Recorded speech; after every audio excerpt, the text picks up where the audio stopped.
Now let's dive deep into this big LGBTQ story for today. I'm Jeff Oliverio, and let's queer up trans rights. The Supreme Court confuses LGBTQ community with anti-trans, pro-religion suit that they chose not to hear. The U.S. Supreme Court declined to hear a case challenging Wisconsin's Eau Claire area school district's gender-affirming policy.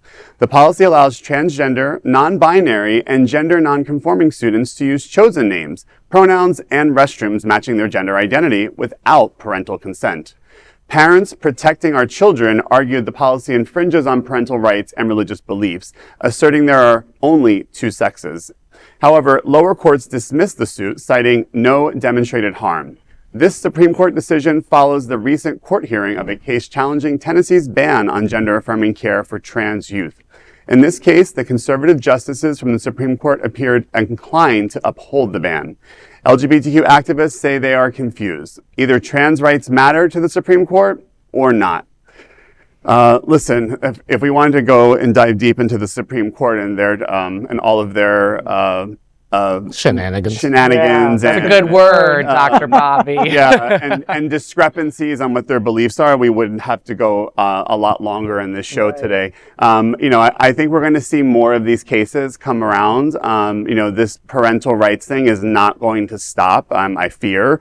And I think it's also a challenge for our community to find a way to pivot, what parental rights are, because again, I think the other side got the upper hand on, if you just use it as a topic and say parental rights, people are very affirming of that. And that makes sense. I'm a parent. I was going to say, as a parent, rights. I'm assuming you want to be. Exactly. Yeah, but I also want my child to be able to read the book that I think that they should read. And I want my child to be able to talk about that they have a gay parent in school and not have that restricted. So again, parental rights do mean something, but again, it's case division. Exactly. Case by case, and it's not black and white. That's actually the far right strategy. Like the ACLU and the National LGBT Task Force have talked about this for years, that the strategy of the Alliance Defending Freedom and the far right with this is to specifically do these little cases. Case by case, right. To get to the point, their ultimate goal is actually get rid of all non-discrimination laws. So this actually doesn't just affect LGBTQ people, it affects everyone. And this court's actions, not just on this,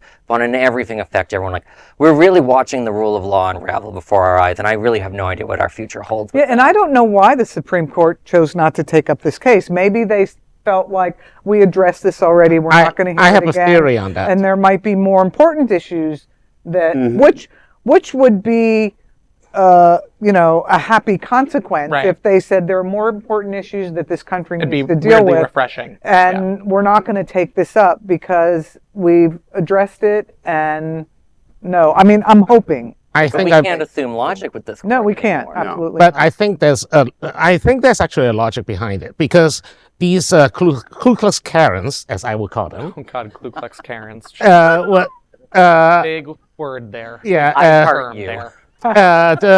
These people actually, cannot. I mean, the court is right. The lower courts are right. They cannot demonstrate what kind of material harm. Yeah, there's no harm done. Yeah, the problem is with the Kansas one is that legislature made the law. So the SCOTUS is more likely to defer to state legislature because they are all crazy about state rights these days. Right. But even if the state legislature in question suppresses a minority's human rights, the conservative justices are more likely to argue that then they need to go through the legislation to fix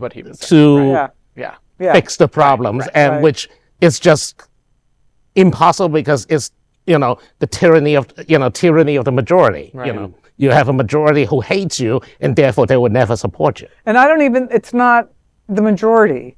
I think it's the vocal, connected people in the far right who've done a really good job in strategizing how to get their folks in power, and it's resulting in challenges for the LGBT community, challenges for people of color, challenges for immigrants. I mean, across the board. Right. So never account of voter apathy. These voters know where they stand on trans rights, on black and brown rights, on immigrants' rights. They hold their nose and vote for the conservative candidate anyway because they can get a tax cut.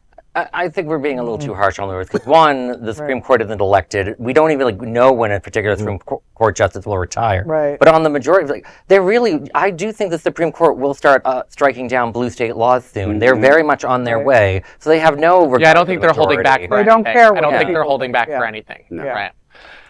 Well, that is a big LGBTQ story for today. I'm sure we'll keep following that one. There is no other queer nonprofit media platform like this in the entire world. Support our LGBTQ stories by subscribing and sharing Queer News Tonight.